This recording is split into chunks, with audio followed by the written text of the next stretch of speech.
Remehina te Icaraíca Tupiri, Ñarandúa, Etamba, Emoyapoa, Ñanetana y Jupape, Ñaneñe Guaraní, Ñande Purajei, era Américo Pérez Peña, por ando sengo sube Moguareva. ¿Dónde sos, mi querido Américo? ¿Dónde naciste? Yo nací en Cerro León, compañía de Pirayú, Piraqui. donde también nacieron mis dos primeros hermanos, un varón y una nena, y mis padres. Y decime, Américo, la fecha de tu nacimiento, 7 de febrero de 1937. 1937. ¿El nombre de tu papá? Las Domingo Pérez Quintana. ¿El de tu mamá? María Antonia Peña Salcedo. Y ya que me mencionaste a tus hermanos, Miguel Pérez Peña y Ascensión Pérez Peña, mis dos hermanas anteriores, pero después de mí nacieron 4 más. ya. Sí, Y de todas, serían 7 entonces. 7 somos. Contigo. Sí, 7 somos. Y decime, Américo, ¿vos estudiaste ya en Asunción o Bueno, todavía la verdad en...? es que cuando yo nací, yo era el tercer hijo y papá le planteó a mamá venir a Asunción, diciéndole estas palabras: te vengo, se envireco yajama Paraguaype, porque Pepe manteníamos estudia ponata la niña familia cuera anico subí gente taui campesino taui ni ande chagua oye jugapanas ese cuera. Esa es. Mamá lloró 3 meses porque ella vivía, estaban sus padres ahí, pues son también naturales ahí sus padres. Y llorando estuvo, dice que 3 meses, y hasta que decidió y vinimos. Ya vine yo siendo un bebé prácticamente, 1 año tenía. ¿Y dónde estudiaste vos? ¿En qué escuela estudiaste? Yo estudié en la Escuela Norteamérica y tuve un problema bastante grande con el idioma, porque nosotros éramos guaraní hablantes. Guaraní hablante. Y el primer año prácticamente me pasé en las nubes porque no entendía el castellano completamente.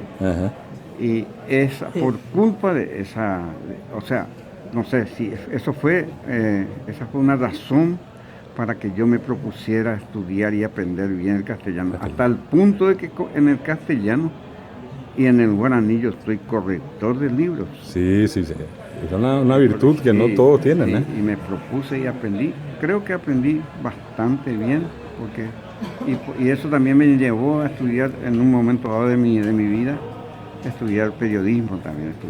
Yo estudié ciencias económicas, estudié periodismo, estudié contabilidad, estudié administración de empresas, y enseñé en administración de empresas, enseñé en la universidad. Justamente en la Universidad Católica de Ciudad del Este. Y decime nomás, contabilidad en la Universidad de Columbia. Columbia. Decime, en la secuencia, ¿fuiste de la Escuela Norteamérica después al colegio? Al colegio Escuela Nacional de Comercio número 1, donde me recibí de contador público a los 17 años. 17 años. Y de allí después hiciste tu estudio universitario, ¿hiciste qué primero? Ciencias económicas. No, primero, como en ese año había salido la obligación de dar el examen de ingreso para ingresar en la universidad, yo, en vez de perder mi tiempo, entré a estudiar periodismo. Hice un curso muy importante de periodismo con profesores españoles que vinieron acá expresamente para fundar un periodismo de nivel universitario. Y ahí es donde yo aprendí, me hice periodista, pero nunca ejercí la profesión. ¿Y después de eso fuiste a hacer economía? Y mientras tanto necesitaba 1 año para prepararme para el examen de ingreso. Y aprobé el examen de ingreso. En el primer examen ya aprobé el examen de ingreso y hice ciencias económicas. Después, con el tiempo también, al final, cuando yo quería darle un ejemplo de estudio a mis hijos, porque tengo 4 hijos. ¿Puedes recordarnos el nombre de tu hijo? Sí. Decime. Mis hijos son Américo. Primero es Raquel Violeta. Nace una nena. Después de 2 años nace Américo, que es el segundo. Y después nace Liz Karine, la tercera. A los 2 años más. Y después de 8 años nace el Pajagüe, que es Arturo Pérez. Arturo Pérez. Bueno, Y Y todos decía son- que era un poco para dejarle un ejemplo ese sí, hecho no, de... cumplieron bastante mis hijos porque tienen varios títulos todos. que soy- Todos tienen varios títulos. Y dos de ellos son médicos. Los dos últimos, la nena y el varón, son médicos. Y de esa tu trayectoria en el campo de la música, ¿cuándo empezaste vos, Juan? Y mira, esa trayectoria se presentó de una manera increíble. Yo era un nene de 13 años, yo cantaba en casa siempre, todo el mundo me escuchaba, los vecinos, que sí. Había un amigo nuestro, un vecino nuestro que era un poco mayor que yo, y ya era mozo él, y yo era un chiquilín de 13 años, y me dijo, mira, me dijo, voy a ir a anotarte en el certamen de los barrios, en Rayo Guaraní. Rayo Guaraní. Vas a ganar ahí, te vas a ir, porque vos cantás muy bien. Sí. Y me llevó él. Ujú. Nos fuimos de pantalones cortos. Yo me presenté, canté sin ningún padrino. No tuve nunca ningún padrino. Pero gané el certamen de los barrios de ese año, en 1950. Y ahí comenzó mi carrera, diríamos, mi carrera artística. Estudié, después esperé unos cuantos años hasta que se me cambie la voz. Y estudié con la escuela de Sofía Mendoza, Sí. canto. Sí. Ahí aprendí canto, aprendí a desarrollar la voz y aprendí. Después ya tuve otros grandes profesores y maestros. Uno de ellos, el más inolvidable de todos mis maestros, fue Emilio Bobadilla Cáceres, que me enseñó la modulación, el aire, la música folclórica, porque todas las músicas folclóricas tienen una zona donde se crea y donde tiene su propio aire y qué sé yo, y me enseñó también, me enseñó a aprender el respeto que hay que tener por la música, por la interpretación de una música en su letra, en sus melodías, etcétera, etcétera, con exactitud. Y todo eso él me enseñó también, y con otros profesores que tuve la suerte de estudiar y de vocalizar también, y llegué a un punto en que me convertí en un cantante. Llegué a cantar, por ejemplo, en el Festival de Salta, en el Festival de Cosquín, y como artista invitado, y otros festivales de la Argentina, Curuzucuatiá, Corrientes, también en otra parte que no me viene en este momento, y canté con mucho aplauso de la gente. Mucho éxito. Y la verdad es que cuando yo canté en el festival de Cosquín, salió un comentario, dicen que Ajá. yo nunca leí. Dice que el comentario decía ¿cómo se llama? En el periódico La Nación de Buenos Aires, que es uno de los periódicos más Sí, importantes del más mundo. importante ¿no? del mundo. Y dijo, Paraguay se trajo un cantorazo, es Américo Pérez Peña, hay que escucharlo. Excelente. Para aplaudirlo. Muchas cosas dijo, pero un amigo mío que a la sazón estaba en Buenos Aires, me encontró con ese comentario, y después de venir acá me contó, pero nunca yo tuve ¿cómo se llama? El diario ese, nada, no Nunca tengo tuve. nada, pero me contó eso, y lo único que supe en esa forma. Sí, Después, decime dentro de esa trayectoria, disculpame que el hecho de haber cantado, por ejemplo, grandes conjuntos y orquestas, como me recordar el caso de Perurimá. sí, yo un día, más o menos hace 40 años de eso, estando yo en casa, suena el teléfono y atiendo yo, y me dice, hola, cantorazo, me dice. Ajá. ¿Y quién era? Nada menos que el profesor Mauricio Cardoso Campo. ¿Qué tal, maestro? Épico y cota lleve la sede, no, y coanga, le dije. Y yo te llamo, quiero hablar contigo, quiero saber cómo estás, qué sé yo, qué sé, bla, bla. Y después, finalmente, terminó la conversación invitándome para integrar su orquesta como cantante. Y así lo hice. Y canté más o menos 4 años con él. 4 años. Porque yo fundamentalmente fui el primer cantante del ballet folclórico paraguayo. Con ese conjunto hemos ido a varias ciudades latinoamericanas, en los mejores teatros. Yo fui tal vez el único cantante paraguayo que cantó con la Orquesta Sinfónica de Río de Janeiro en el Teatro Municipal de Río de Janeiro. Tuve esa suerte tan inmensa y no sé, fui bendecido, pero no pude dedicarme de lleno al arte porque me di cuenta muy pronto de que con eso no se gana nada. El arte es produce muy poco para el artista en el Paraguay al menos. En otros países sí hay gente que vive y se van adelante. Entonces yo me propuse a trabajar y estudiar, trabajar y estudiar, y trabajar y estudiar. Y así llegué a formar a mis hijos, mis 4 hijos, que son mi orgullo, que son gente de muy buena categoría. Qué lindo. Buenísima gente son mis 4 hijos. Qué bien, qué bien. Y me honraron muchísimo y me siguen honrando. Y decime, Américo, ¿alguna composición así que de entre todas, la que más te agradó y te agrada? Bueno, porque de hecho tu trayectoria y vos, sin ánimo de halagarte, sos una persona muy conocida. Yo fui, por supuesto que muchas composiciones del maestro Emilio Bobadilla Cáceres son las que me agradan muchísimo. También, desde luego, del gran creador de la guarania, que es José Asunción Flores, y de otro gran amigo personal con quien yo establecí una amistad tan grande, fue Agustín Barbosa. Sus composiciones, me gustan las letras de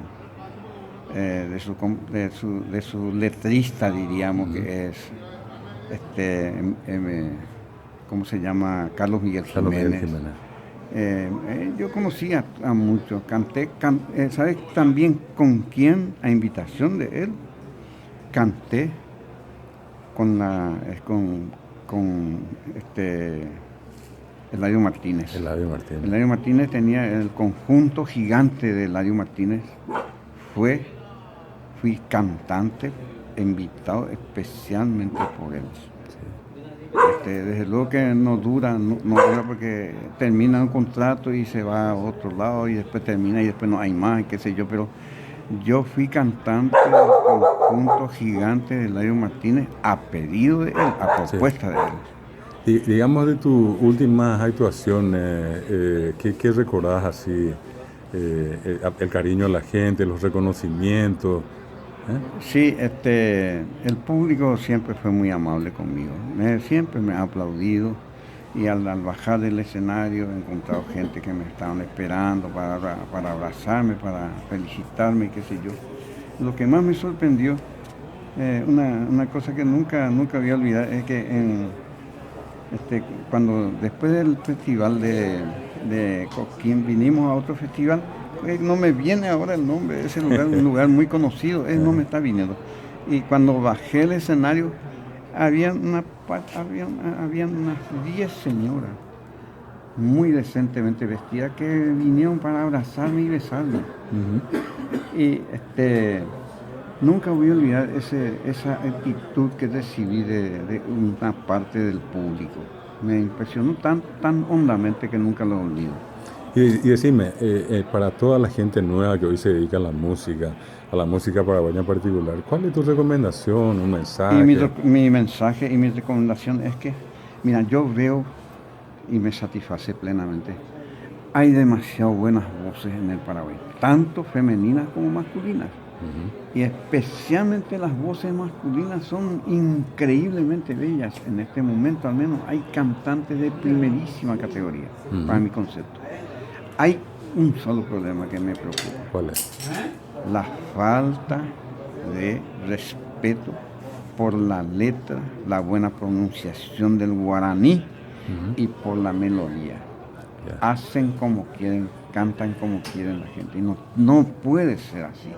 Porque yo siempre parto de la base de que si existe una obra es porque existió un autor. Y a ese autor hay que respetarlo. A mí no me gusta cantar mal las melodías. Yo las hago de una manera así exacta, así como me inculcó la enseñanza del gran maestro Emilio Bobadilla Cáceres. Él decía, hay que cantar la música con su aire, con su modulación, con su letra bien pronunciada. Hay que pronunciar todas las palabras completas, porque nosotros pues, como tenemos el idioma guaraní, y hay una combinación ahí, y a veces pronunciamos mal. Por ejemplo, la mayoría de los paraguayos dice, las S se las come. Se la come. Y sale todo mal, así. Pero él no, él decía, no, hay que pronunciar las S bien. Sí. Todas las palabras hay que pronunciarlas bien. Y si es en guaraní, si tiene un sonido nasal, hay que pronunciar ese sonido nasal. Y acá yo lo que veo, especialmente las intérpretes femeninas, los sonidos Nasales no les sale. Vos que conocés muy bien el idioma guaraní, que Sí. son lo máximo. Te agradezco. Lo máximo. Y mire, no digo porque sos mi amigo. Sí, sí. Lo digo porque yo te califico así. Te agradezco. Y decime otra cosa que para mí es tan importante, de tu vida laboral. Vos me recordás que estuviste últimamente en el Congreso Nacional. Sí, yo tuve un poco de esa trayectoria tuya, ¿por dónde estuviste trabajando? Una cosa increíble es mi trayectoria como funcionario público. A los 13 años, justamente en el año en que yo gané el certamen de los barrios, papá me consiguió un trabajo como ordenanza en el Departamento Nacional del Trabajo.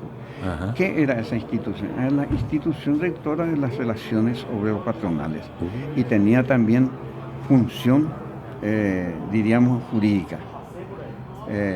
Ahí se dirimían los problemas y se resolvían y había sentencias y qué sé yo, sentencia de primera y segunda instancia tenía. Y cuando eso no existía el fuero laboral. Ajá. Yo entré ahí como ordenanza y por mi actividad y qué sé yo, primero ya el presidente de la entidad ya me eligió para su ordenanza, porque ahí en la época esa, el ordenanza se encargaba de limpiar, barrer, repasar todo el local, ¿verdad? El local. Y yo hacía todo ese trabajo también, que caí en gracia al presidente y me tomó como su ordenanza. Después, al poco tiempo, yo ya comencé a ascender.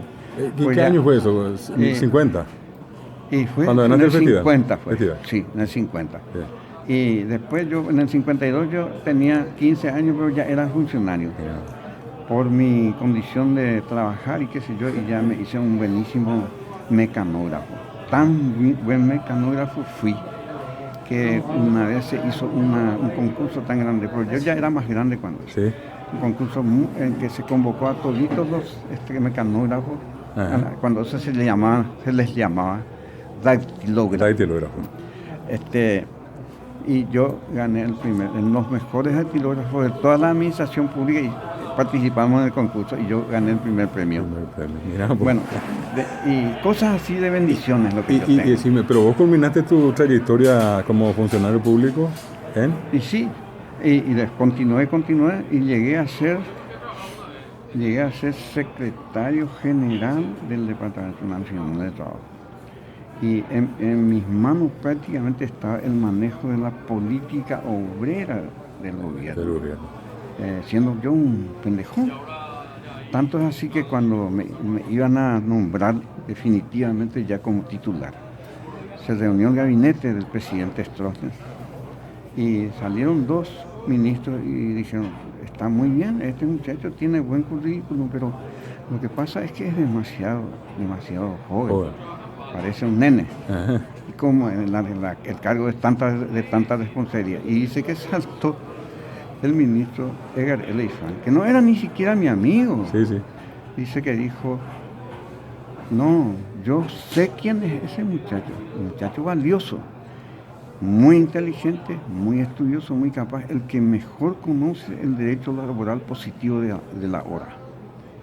Y es honesto y también leal y trabajador. Y pongo la mano en el fuego por ese muchacho y ahí ya se me nombró. Así fue. Se me nombró a los 22 años. Mirá. Y después tuve que aceptar la desgracia de ser echado en una ausencia. Bueno, sí. Después pasaron los años Incorporaste al Parlamento después, al final ya. Y sí, para que ocurriera eso, fue electo presidente Miguel Ángel Aquino, que era... Muchos años exiliado. Muchos años exiliado. Era su padre, era don Cándido Aquino, que era amigo de mi padre. Mi papá era caudillo colorado, hijo de caudillo, nieto de caudillo colorado, fundador de la seccional 11, papá. Bueno, y éramos amigos con don Cándido. Y los dos nos conocimos de criatura. Miguel el que fue presidente de la Cámara de Diputados en ese momento. Y me llamó un día y me dijo: Américo, ¿puedes ayudarme? Por favor, te pido. Vos que conocés mucho de presupuesto y qué sé yo. Y el presupuesto público es muy difícil, para nosotros es un tabú y necesitamos tu concurso. Yo estoy trabajando en una empresa privada ahora, le dije, y no sé, le dije, no tengo tanta esperanza de ir. Entonces me dijo: por favor, vas a venir, no vas a tener, acá vos no vas a tener horario, vas a venir el tiempo que dispongas, pero te necesitamos a vos. Y me fui, y entré ahí, y finalmente prácticamente fui el asesor en el tema de presupuesto público, nada menos que de todos los diputados y todos los senadores. Y así fue que gané mucho prestigio, hasta que finalmente después me nombraron director administrativo. Y fui director administrativo con varios presidentes que pasaron, porque en la Cámara de Diputados cada año se cambiaba el presidente, no sé cómo es ahora. Y después llegó el momento en que vino uno un presidente que no quería tenerme a mí como subalterno, porque demasiado, me dijo: te respeto demasiado vos y no quiero tenerte por subalterno, porque a veces yo me enojo, le está tomando subalterno. Y bueno, le dije yo: mira, era mi amigo, pues, sí. Vos tenés la lapicera, le dije, así que vos firmás la resolución que quieras. Si es que tengo que irme a la calle, me voy, lo mismo. Yo no voy a hacer ninguna oposición. Y me sacó ahí y me puso otro cargo. Hasta que de ahí vino otro presidente que le quería poner a un amigo suyo, amigo entre comillas. Sí. Y me aplicó la ley de jubilación obligatoria y me jubilaron hace 10 años.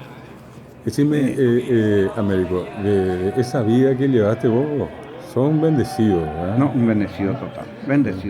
Vos estás feliz, sí. Tanta gente que te escuchó cantar, tanta gente que recibió tu ayuda. Sí. Esa es una cuestión valiosa que muy pocos paraguayos pueden tener ese mérito que alcanzaste a lo largo de tu vida. Tuve tanta suerte, yo digo, y porque al fin y al cabo yo no soy nadie, pero la suerte me acompañó siempre. Y eso es porque seguramente tengo la bendición de mis padres. Sí. La bendición de los padres siempre es muy importante, creo yo. Sí. Pues yo soy un chico educado en la religión católica, apostólica, romana.